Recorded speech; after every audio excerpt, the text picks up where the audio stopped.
दोस्तों, therapeutic index के तीसरे वीडियो में आज हम लोग देखेंगे सी से शुरू होने वाली डिजीज़ के बारे में। जैसे बहुत सारी बीमारियां हैं, लेकिन हम कुछ ही बीमारियों को पढ़ेंगे समय बचाने के लिए।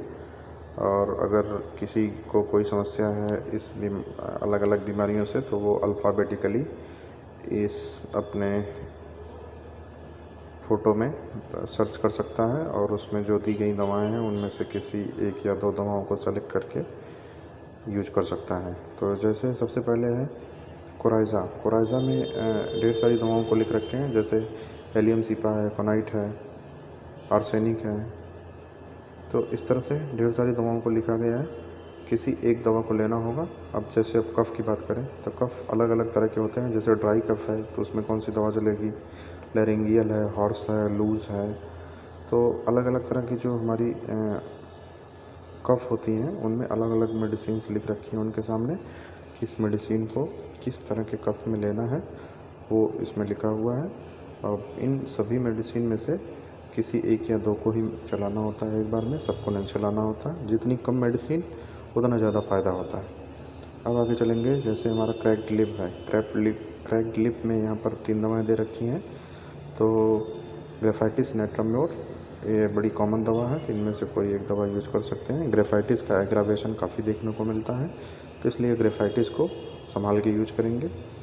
तो इस तरह से अब हम सिस्टाइटिस है, सिस्ट में एपिस, आयोडेटम दे रखे हैं। और फिर डैंड्रफ है, डैंड्रफ में लाइकोपोडियम बहुत अच्छा काम करती है। हेयर से रिलेटेड कोई भी प्रॉब्लम है तो उसमें लाइको बहुत अच्छा काम करती है, क्योंकि हेयर की जो प्रॉब्लम है, जैसे हेयर फॉल है, डैंड्रफ है या हेयर का पतला होना, ये सब सोरा की बीमारी है। और लाइकोपोडियम एक एंटीसोरिक मेडिसिन है। आर्सेनिक भी है, तो काली सल्फ है। इन सब का लक्षण मिला के किसी एक दवा को सेलेक्ट करके हम देंगे। तो फिर आगे देखेंगे डे ब्लाइंडनेस है।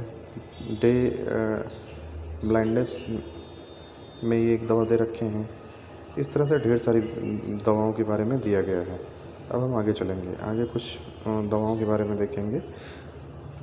अब हम देखेंगे डी और ई से शुरू होने वाली बीमारियों के बारे में। तो जैसे हमारा डिस्पेप्सिया मतलब जब हम कुछ खा पी लेते हैं तो हमारा खाना ऊपर की तरफ, जैसे एसिड रिफ्लक्स होता है, उसी तरह से हमारा डिस्पेप्सिया। तो डिस्पेप्सिया में हमारी कौन कौन सी मेडिसिन चल रही है। तो पहले में देखिए कार्बोवेज, ग्रेफाइटिस, हाइडेस्टिस, लाइको, नक्स, पेट्रोलियम, इस तरह से ढेर सारी दवाओं को दे रखे हैं। और डिस्पेप्सिया के साथ एसिडिटी हो रही है तो रोविनिया, और एटॉनिक कंडीशन है तो हाइड्रेस्टिस। तो इस तरह से फर्मेंटेटिव कंडीशन है तो ये एक मेडिसिन लिख रखी है। और फिर उसके बाद है नर्वस कंडीशन है तो उसके लिए अलग मेडिसिन लिख रखे हैं। तो इस तरह से हमारी ढेर सारी मेडिसिन को लिख रखे हैं। जैसे अब आगे अगर हम चलें तो देखेंगे ईयर में अगर कोई डिस्चार्ज हो रहा है तो उसके लिए कालीम्योर है। और ईयर डिस्चार्ज अगर वेरी फ्रिक्वेंटली हो रहा है या ऑफेंसिव है, स्मेल के साथ है, तो उसमें इलैप्स करके है, इसको यूज करेंगे। तो इस तरह से एक्जिमा है, एक्जिमा में ढेर सारी मेडिसिन को लिख रखे हैं, लेकिन एक्जिमा में सबसे अच्छा जो काम करने वाली मेडिसिन है हमारी ग्रेफाइटिस है।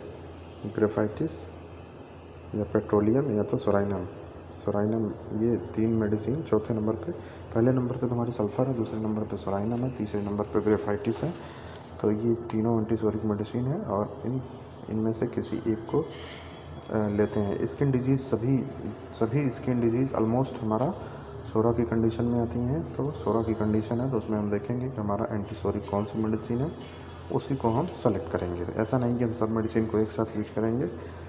ये जितनी मेडिसिन दी गई हैं उनमें से किसी एक या दो को, डिपेंडिंग अपॉन पेशेंट सिम्टम, हम जो फिजिकल सिम्टम है उसके साथ साथ मेंटल सिम्टम पे स्पेशली ध्यान देंगे, तभी हमारी बीमारी जल्दी जाएगी।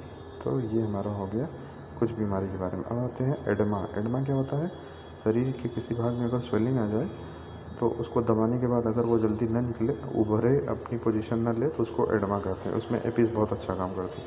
वीडियो अच्छा लगा और लाइक करें, सब्सक्राइब करें, दोस्तों के साथ शेयर भी करें।